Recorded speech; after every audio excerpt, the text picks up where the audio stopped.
بسم اللہ الرحمن الرحیم۔ آج ہم جو ہے وہ تعلیم الاسلام کا جو ہے پہلا حصہ شروع کرتے ہیں۔ تو اس میں جو ہمارا دین اسلام ہے اس کی جو بنیادی باتیں ہیں، بنیادی دین کے مسائل ہیں، عبادات کے اور اسی طرح جو ہے نا وہ عقائد کے، وہ اس میں بیان کیے گئے ہیں۔ تو ہم شروع کرتے ہیں۔ اور دوسری چیز یہ ہے کہ اس میں سوال جواب کی شکل میں، سوال جواب کے طریقے سے ہر بات کو، ہر چیز کو، ہر مسئلے کو بیان کیا گیا ہے۔ تو ہم اس کو ابتدا کرتے ہیں اللہ کا نام لے کے۔ بسم اللہ الرحمن الرحیم، نحمدہ و نصلی علی رسولہ الکریم۔ سوال اول ہے، تم کون ہو؟ تم ہو کون ہو یعنی مذہب کے لحاظ سے تمہارا کیا نام ہے؟ تو اس کا جواب ہے مسلمان۔ دوسرا سوال ہے، مسلمانوں کے مذہب کا کیا نام ہے، یا تمہارے مذہب کا کیا نام ہے؟ تو اس کا جواب کیا ہے جی؟ اسلام، کہ مسلمانوں کے مذہب کا نام کیا ہے؟ اسلام۔ تیسرا سوال ہے کہ اسلام کیا سکھاتا ہے، یا اسلام کس مذہب کو کہتے ہیں؟ تو اس کا جواب ہے، اسلام یہ سکھاتا ہے کہ اللہ ایک ہے، بندگی کے لائق وہی ہے، اور حضرت محمد مصطفیٰ صلی اللہ علیہ وسلم اللہ کے بندے اور رسول ہیں، اور قرآن شریف اللہ کی کتاب ہے۔ اسلام سچا دین ہے، دنیا اور آخرت کی تمام بھلائیاں اور نیک باتیں اسلام سکھاتا ہے۔ اس کے بعد سوال ہے، اسلام کا کلمہ کیا ہے؟ اسلام کا کلمہ کیا ہے یعنی وہ کلمہ جس کے پڑھنے سے اس انسان جو ہے وہ مسلمان ہو جاتا ہے۔ تو اس کا جواب ہے، اسلام کا کلمہ یہ ہے، لا الہ الا اللہ محمد رسول اللہ، جس کا ترجمہ ہے، اللہ کے سوا کوئی عبادت کے لائق نہیں، محمد صلی اللہ علیہ وسلم اللہ کے رسول ہیں۔ اس کلمہ کو کیا کہتے ہیں؟ اس کلمے کا نام ہے کلمہ طیبہ اور کلمہ توحید۔ اس کے بعد سوال ہے، کلمہ شہادت کیا ہے؟ تو اس کا جواب ہے، کلمہ شہادت یہ ہے، اشہد ان لا الہ الا اللہ و اشہد ان محمد عبدہ و رسولہ، جس کا ترجمہ ہے کہ میں گواہی دیتا ہوں کہ اللہ کے سوا کوئی معبود نہیں، اور میں گواہی دیتا ہوں کہ محمد صلی اللہ علیہ وسلم اللہ کے بندے اور رسول ہیں۔ اس کے بعد سوال ہے کہ ایمان مجمل کیا ہے؟ ایمان مجمل کیا ہے؟ تو اس کا جواب یہ ہے کہ ایمان مجمل یہ ہے، آمنت باللہ کما ہوا باسمائہ و صفاتہ وقبلت جمیع احکامہ۔ ترجمہ یہ ہے کہ میں ایمان لایا اللہ پر جیسا کہ وہ اپنے ناموں اور صفات کے ساتھ ہے، اور میں نے اس کے تمام احکام کو قبول کیا۔ اس کے بعد سوال ہے کہ ایمان مفصل کیا ہے؟ تو اس کا جواب ہے، ایمان مفصل یہ ہے، آمنت باللہ و ملائکتہ و کتبہ و رسلہ والیوم الآخر والقدر خیرہ و شرہ من اللہ تعالی والبعث بعد الموت۔ ترجمہ یہ ہے کہ میں ایمان لایا اللہ پر اور اس کے فرشتوں پر اور اس کی کتابوں پر اور اس کے رسولوں پر، والیوم الآخری اور قیامت کے دن پر، والقدر خیرہ و شرہ من اللہ تعالی اور اس پر کہ اچھی اور بری تقدیر اللہ ہی کی طرف سے ہے، والبعث بعد الموت اور موت کے بعد اٹھائے جانے پر، کہ موت کے بعد بھی ایک زندگی ہے۔ ان ساری چیزوں پر ایمان لانا ہر مسلمان کے لیے ضروری ہے، ان کو ایمان مفصل کہا جاتا ہے۔ ایمان مفصل کا مطلب کہ اس میں ایمانیات کو تفصیل سے بیان کیا گیا ہے۔ اس کے بعد سوال ہے کہ تمہیں کس نے پیدا کیا، یعنی ہم سب کو کس نے پیدا کیا؟ تو اس کا جواب ہے، ہمیں اور ہمارے ماں باپ اور آسمانوں اور زمین اور تمام مخلوق کو اللہ تعالیٰ نے پیدا کیا ہے۔ اس کے بعد سوال ہے کہ اللہ تعالیٰ نے دنیا کو کس چیز سے پیدا کیا؟ اللہ تعالیٰ نے دنیا کو کس چیز سے بنایا ہے، کس چیز سے پیدا کیا ہے؟ تو اس کا جواب ہے، اللہ نے اپنی قدرت اور اپنے حکم سے اس دنیا کو بنایا ہے، پیدا کیا ہے۔ اس کے بعد سوال ہے کہ جو لوگ اللہ کو نہیں مانتے، جو لوگ اللہ کو نہیں مانتے انہیں کیا کہتے ہیں؟ تو اس کا جواب ہے کہ انہیں کافر کہتے ہیں۔ اس کے بعد سوال ہے، کہ جو لوگ اللہ کے سوا اور چیزوں کی پوجا کرتے ہیں یا 2-3 اللہ مانتے ہیں، یعنی 2-3 خدا مانتے ہیں، یا کسی اور چیز کی بھی پوجا کرتے ہیں، تو انہیں کیا کہتے ہیں اسلام میں؟ تو اس کا جواب ہے ایسے لوگوں کو اسلام میں کافر اور مشرک کہا جاتا ہے۔ اس کے بعد سوال ہے کہ کیا مشرکوں کی بخشش ہوگی یا نہیں ہوگی؟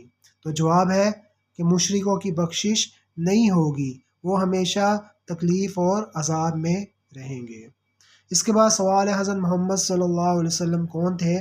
تو اس کا جواب ہے حضرت محمد صلی اللہ علیہ وسلم اللہ تعالیٰ کے بندے اور اس کے رسول پیغمبر تھے، ہم ان کی امت میں ہیں، ہم مسلمان حضرت محمد صلی اللہ علیہ وسلم خاتم النبیین کی امت میں ہیں۔ اس کے بعد سوال ہے کہ ہمارے پیغمبر حضرت محمد صلی اللہ علیہ وسلم کہاں پیدا ہوئے، یعنی ان کی جائے پیدائش کون سا علاقہ ہے، کون سا شہر ہے، کون سا ملک ہے؟ تو اس کا جواب ہے کہ سعودی عرب کے ملک میں مکہ معظمہ ایک شہر ہے، سعودی عرب کے ملک میں مکہ معظمہ ایک شہر ہے، اس میں پیدا ہوئے تھے۔ سوال، آپ کے والد اور دادا کا نام کیا تھا؟ ہمارے نبی علیہ السلام کے والد صاحب کا اور ان کے دادا صاحب کا کیا نام تھا؟ تو اس کا جواب ہے کہ آپ کے والد کا نام عبداللہ تھا اور آپ کے دادا کا نام عبد المطلب تھا۔